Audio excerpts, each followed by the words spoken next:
In this video, we'll understand the chapter Turkish invasions in North India. We had already learned that in North India, due to the growing infightings among Rajputs, Turks were interested. So, first after Harshvardhan, there were three powers: Rashtrakutas, Palas and Pratiharas. फिर ये तीन power भी tripartite struggle में week हो गया. ये they were constantly fighting for supremacy over Kannauj.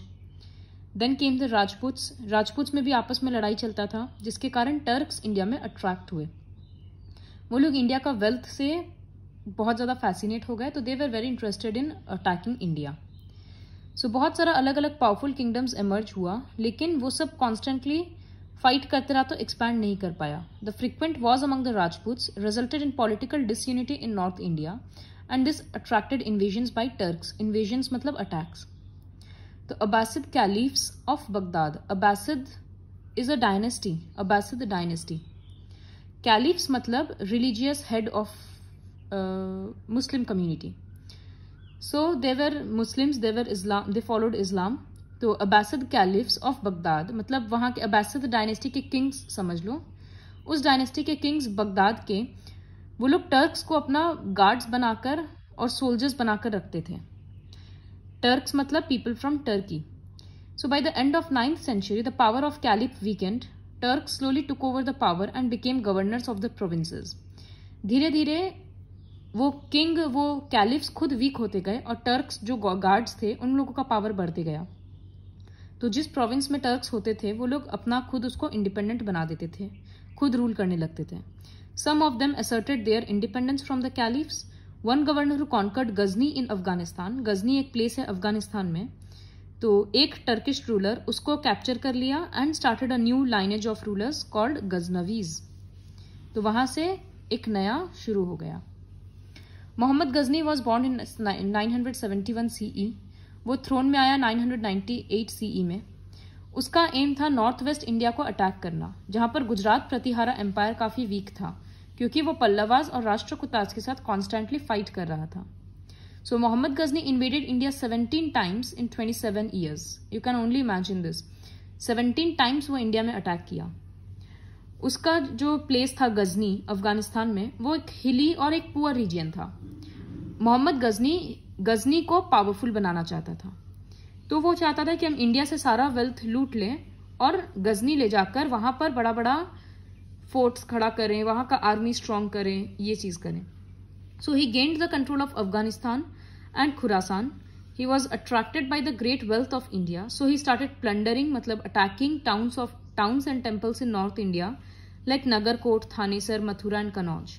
हम लोगों को पता है कि पहले जमाने के मंदिर में भी बहुत रुपया होता था, तो इसलिए वो इंडिया में आकर इन सब जगह के टाउन्स को और मंदिरों को अटैक करता था. His most destructive attack was directed against Somnath Temple. ये टेम्पल गुजरात में है. Rajput warriors put up a stiff competition resistance but lost the battle. मतलब राजपूत काफी अच्छे से फाइट किए बट फिर भी हार गए. Mohammad broke the idol of Somnath and looted property worth 20 million rupees. उस टाइम का 20 million rupees बहुत ज्यादा होता है, तो वो मूर्ति भी तोड़ दिया और 20 million rupees जितना वो worth gold and stones and everything he took away with him. Some historians are of opinion that the main objective of Muhammad Ghazni was to propagate Islam and gain popularity among Muslims. उसका ये भी था M, बहुत सारे historians बोलते हैं कि उसको इस्लाम को स्प्रेड करना था और मुस्लिम्स में उसको फेमस होना था. मुस्लिम लीडर्स सोचते कि कितना बहादुर इंसान है जो इतना दूर कंट्री में जाकर अटैक किया और इतना सक्सेसफुल अटैक किया. So Muhammad's invasions exposed the weakness of Indian rulers and paved the way for the establishment of Muslim rule in India. जब मोहम्मद गजनी के अटैक से बाकी रूलर्स ये देखे कि इंडिया कितना वीक है और कितना वेल्थ है इंडिया में, तो बाकी मुस्लिम रूलर्स लोग भी इंडिया में आकर अटैक करने लग गए. Trade interests also attracted many Muslims to settle in India. This period saw the development of a close cultural interaction between India and Islamic Central Asia. But Muhammad's destruction of valuable and artistic temples and idols was a great loss to Indian heritage. ये वाला पूरा paragraph का ये किस question का answer होगा? That what were the effects of Mohammad Ghazni's attack in India. Mohammad Ghazni के attack का इंडिया में क्या क्या असर हुआ? पहला असर था कि इंडियन रूलर्स का वीकनेस एक्सपोज हो गया. दूसरा था ट्रेड इंटरेस्ट के कारण भी काफ़ी मुस्लिम्स इंडिया में सेटल होने लग गए. इंडियन हेरिटेज को बहुत बड़ा लॉस हुआ. And the fourth point will be close cultural development between India and Islamic central Asia. You don't have to learn the do you know. So next ruler was Muhammad Ghori. He was from the kingdom of Ghor in Afghanistan. Afghanistan में घोर बोलकर एक जगह था, वहाँ का ये ruler था. He conquered Ghazni.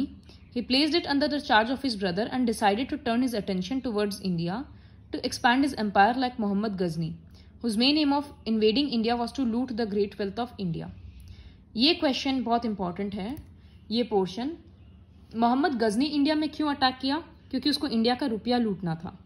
लेकिन मोहम्मद गोरी क्या किया? पहले गजनी को कैप्चर करके अपना भाई को दे दिया कि तुम रूल करो, और ये इंडिया की तरफ आया. इसको इंडिया को कैप्चर करना था, लूटना नहीं था. The credit of founding of Muslim empire in India goes to Mohammad Ghori. वो पेशावर, लाहौर, सिंध ये सब जगह कैप्चर किया और इंडिया में मुस्लिम एम्पायर इस्टेब्लिश किया. वो इंडिया को लूटा नहीं, वो इस्टेब्लिश कर रहा था अपना empire.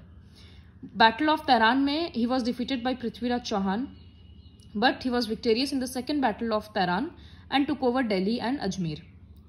His dream of establishing an empire would have been incomplete without conquering Kannauj. A fierce battle took place between Muslims and Rajputs. Rajputs हार गए. King Jayachand was defeated and Muhammad Ghori occupied Kannauj and Banaras. तो इस तरह से मोहम्मद घोरी capture कर लिया. मोहम्मद घोरी का खुद का कोई बेटा नहीं था, तो वो अपना मोस्ट ट्रस्टेड स्लेव और जनरल कुतुबुद्दीन आइबेक के अंडर में सब कुछ छोड़ दिया. The disunity among Indian rulers and the caste system were the main cause of the success of Ghori and the defeat of Indian rulers. Indian rulers क्यों हारे? मोहम्मद गजनी से भी, मोहम्मद घोरी से भी. क्योंकि मोस्टली यहाँ मोहम्मद घोरी का दिया है, क्योंकि उन लोगों में आपस में यूनिटी नहीं था और कास्ट सिस्टम की वजह से लोग अपने ही रूलर्स से परेशान थे. कॉमन पीपल को रूलर्स के साथ कोई कांटेक्ट नहीं होता था, कॉमन पीपल का रूलर के साथ, तो इसलिए वो लोग डिससेटिस्फाइड थे कि हम लोगों का रूलर ही अच्छा नहीं है. Some Rajput rulers helped the Turks against their own country. कितना सारा ऐसा राजपूत रूलर था जो टर्क्स को अपने ही कंट्री के अगेंस्ट हेल्प किया.